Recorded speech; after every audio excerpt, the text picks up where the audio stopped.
Merci de suivre Ked Info pour vous informer. Voici les titres de ce journal. Le lieutenant-colonel Babacar Ndiaye, tout nouveau chef de corps du 34e bataillon d'infanterie du camp Fodeba installé. Cette cérémonie officielle a été présidée par le commandant de la zone Est, colonel Simon Faye, reviendra sur cette installation. Le préfet du département de Kédougou, Thierno Souleymane Sow, satisfait du séminaire de 72 heures organisé par le projet DAMCAM, il reviendra sur les recommandations issues de cette rencontre. Bientôt le début des feux de brousse dans le département de Kédougou. Pour lutter contre ce phénomène, Ked Info est allé à la rencontre du capitaine des eaux et forêts. L'association des minorités ethniques a organisé une journée de réflexion pour faire le bilan de leur partenariat avec l'ISER en France. Boubou Samoura est le président de l'AM. Le mouvement Synergie pour le développement de Kédougou, mis sur les fonds baptismaux, Momodou Sissoko reviendra largement sur les missions de ce mouvement. Voici les titres que nous allons développer dans un court instant. Nous le disions dans les titres, le lieutenant-colonel Babacar Ndiaye installé. La cérémonie officielle a été présidée par le commandant de la zone Est, colonel Simon Faye. Nous écoutons ici le lieutenant-colonel Babacar Ndiaye qui revient sur l'importance de cette journée. Le 34e bataillon est créé dans le cadre d'une montée en puissance globale des armées et pour répondre à un besoin d'un meilleur maillage du territoire national et rapprocher les armées des populations qui constituent l'essence de ces actions, des actions des armées, notamment celles excentrées au niveau des frontières. Cette montée en puissance, vous pouvez le constater par vous-même, vous qui êtes habitués au camp, vous voyez qu'il y a plus de moyens humains et matériels et de nouvelles infrastructures qui sont en train d'être construites pour nous permettre d'exécuter convenablement notre travail et améliorer nos conditions de vie. Pour revenir à la signification de cette activité du jour, il s'agit de marquer le commandement, la prise d'un commandement. Après avoir bénéficié de la confiance de la hiérarchie, le commandement doit être marqué par une cérémonie publique. C'est toute la signification donc, de l'activité à laquelle vous avez assisté ce matin. Le préfet du département de Kédougou, Thierno Souleymane Sow, satisfait du séminaire de 72 heures organisé par le projet DAMCAM. Il est revenu sur les recommandations issues de cette rencontre sur la santé sexuelle, mais aussi la santé reproductive. Nous écoutons le préfet Thierno Souleymane Sow. À l'issue vraiment de cet atelier de 3 jours, parce que nous notons quand même une réelle satisfaction. Vraiment satisfaction à l'endroit du projet DAMCAM qui, ayant constaté vraiment des difficultés au niveau sanitaire, des difficultés dans les centres de santé, des difficultés au niveau des enfants, quant à la compréhension vraiment des droits de l'enfant, quant à la compréhension effectivement de la santé sexuelle et reproductive, le projet DAMCAM vient alors compléter, vraiment, apporter son aide à l'État dans la prise en charge de cette question. C'est vrai, cette formation va permettre au personnel de santé d'être mieux outillé pour prendre en charge la question de l'enfance et la question de la santé sexuelle et reproductive. Mais cette formation-là va aussi permettre à nous, administratifs, aux différents acteurs communautaires, de pouvoir mieux savoir les dispositions à prendre pour accompagner les structures de santé, les agents de santé dans effectivement la prise en charge de cette question de l'enfance. Issa Anne, technicien supérieur en santé et en administration, superviseur de santé primaire à la région médicale de Kédougou, il a jugé que cette formation en santé sexuelle mais aussi reproductive est venue à ce mur. Nous écoutons Anne au micro de Kédougou. Nous sommes venus ce matin participer à cette importante activité au nom du médecin-chef de région de Kédougou. Donc c'est une activité, comme on l'a dit, qui vient vraiment à son heure. Ces adolescents aujourd'hui ont un réel problème d'accès au niveau de nos structures de santé. Et c'est des accès qui sont limités par rapport aux facteurs culturels, aux facteurs économiques, aux facteurs religieux.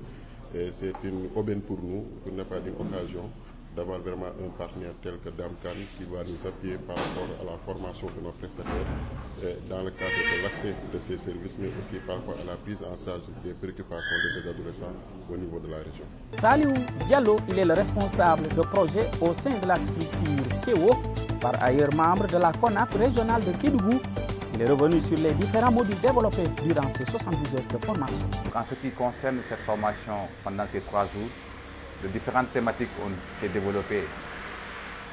Premièrement, d'abord, il y avait le module droit de l'enfant qui consistait à amener ce personnel de santé quand même à comprendre les différents droits de l'enfant, les différents instruments juridiques que le pays a ratifiés en termes de protection des droits de l'enfant, en tout cas les différents services qui sont là, les services compétents qui sont là en termes de protection de l'enfant.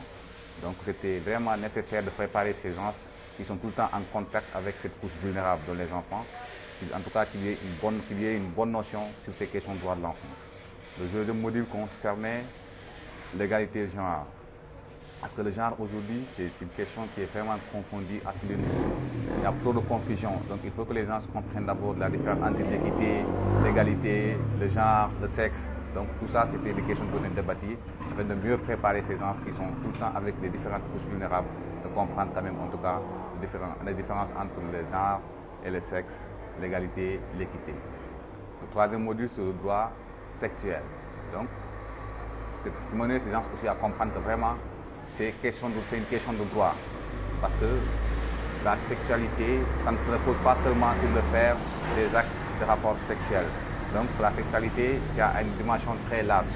Donc ça aussi, c'était une question vraiment débattue avec le personnel de santé des différents postes de santé de la région, afin en tout cas qu'ils s'approprient mieux de ce module. Mais aussi, il y avait le module sur la santé sexuelle et reproductive. Donc là, vraiment, ça a été un grand débat pendant ces 3 jours. Et on a vraiment compris qu'ils étaient intéressés par ces différents sujets développés et en tout cas se sont appropriés de ces thématiques. Bientôt le début des feux de brousse dans le département de Kédougou. Pour lutter contre ce phénomène, Ked Info est allé rencontrer le capitaine des eaux et forêts. Le capitaine Camara est revenu sur les conséquences, mais aussi sur les recommandations en cette période. Il est au micro de Ked Info. Les conséquences, bien évidemment, elles sont désastreuses parce que il y a beaucoup d'effets négatifs, même s'il y en a quand même qui sont positifs, mais les négatifs sont beaucoup plus importants que les positifs. À commencer par la perte d'abord du couvert végétal. Vous le savez au même titre que moi, cette année quand même, Dieu merci, on a eu suffisamment d'eau, de pluie. Donc le combustible est là. Entendez par combustible tout ce qui peut brûler en cas de feu. Donc il y en a vraiment beaucoup plus que les années passées. Si bien que s'il y a feu, vraiment les dégâts, on les imagine. Et par rapport à ça, quand même, il y a des dispositions. La géographie, elle est un peu accidentée au niveau de Kédougou. L'accès à certains endroits, s'il y a feu, par exemple les zones élevées, montagneuses, ça c'est dans le département, dans l'arrondissement de Bandafassi, fortement, et Fongolimbi également. Les difficultés sont surtout liées à l'accès. C'est l'accès et puis surtout la sensibilité des populations en réalité. Difficulté de voir les populations s'activer dans la lutte préventive d'abord. Les populations, nous les invitons vraiment à la lutte préventive. La lutte passive, nous l'appelons. C'est-à-dire ouvrir des pare-feux. Bon, on a créé aussi dans la prévention, on a créé des comités de lutte dans chaque village, des comités de lutte contre les feux de brousse, que nous redynamisons chaque année. Et nous en créons de nouveaux aussi, que nous équipons en petit matériel de lutte contre les feux de brousse. Nettoyer, par exemple, en cette période, nettoyer toutes les zones névralgiques, ça diminuerait le combustible et atténuerait les dégâts des grands feux. Les grands feux, entendez, en saison sèche.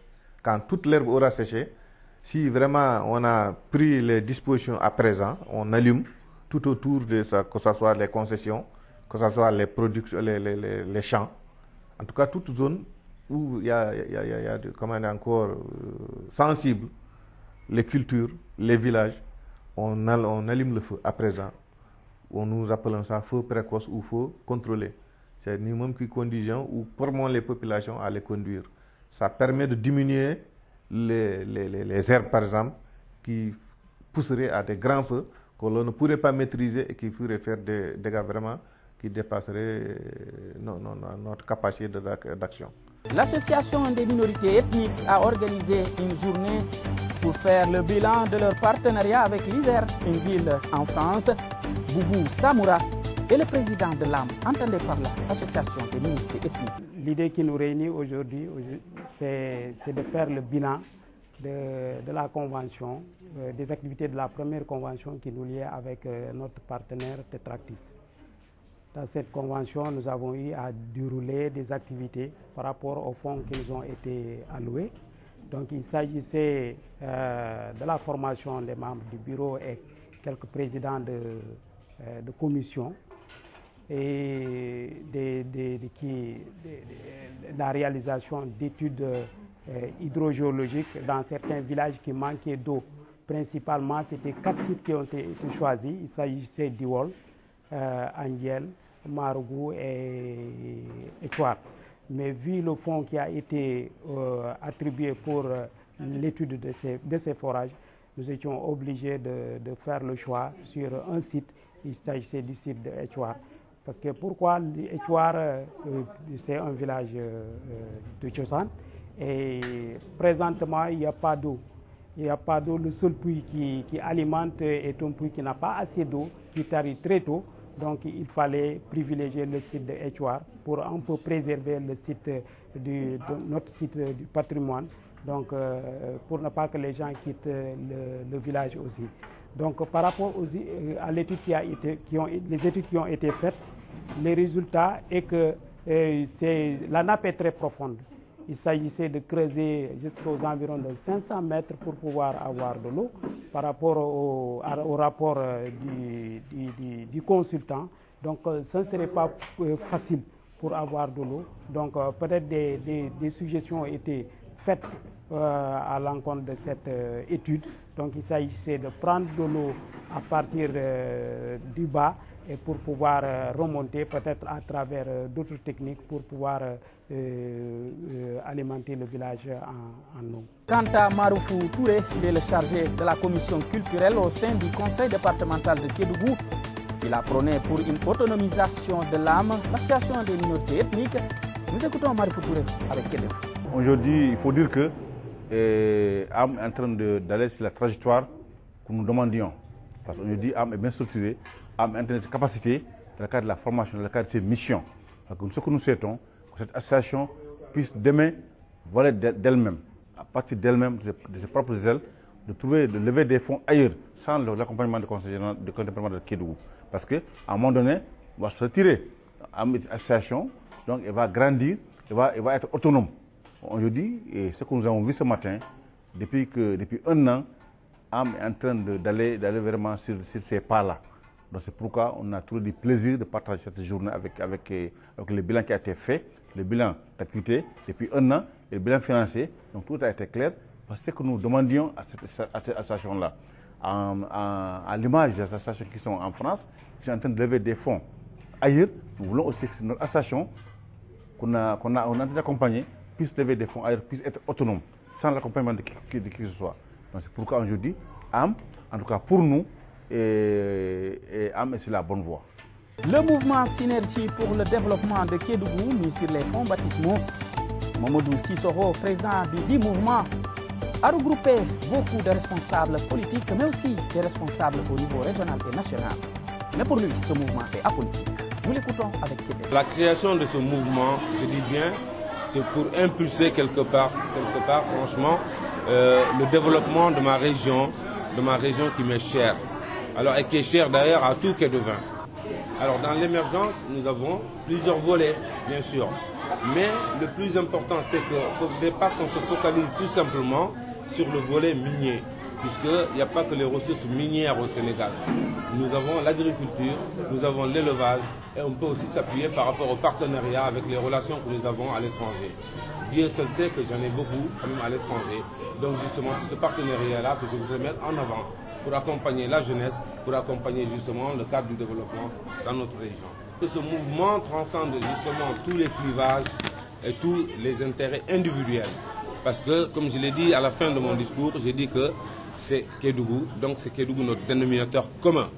Tous ceux qui vraiment aiment Kédougou, tous ceux qui vraiment sont de Kédougou, et même d'ailleurs, si on peut vraiment aller dans la même direction, c'est de dire vraiment il faudrait tout mettre de côté et dire que voilà, l'intérêt de Kédougou, c'est là notre dénominateur commun, c'est l'émergence de Kédougou pour que Kédougou puisse se développer.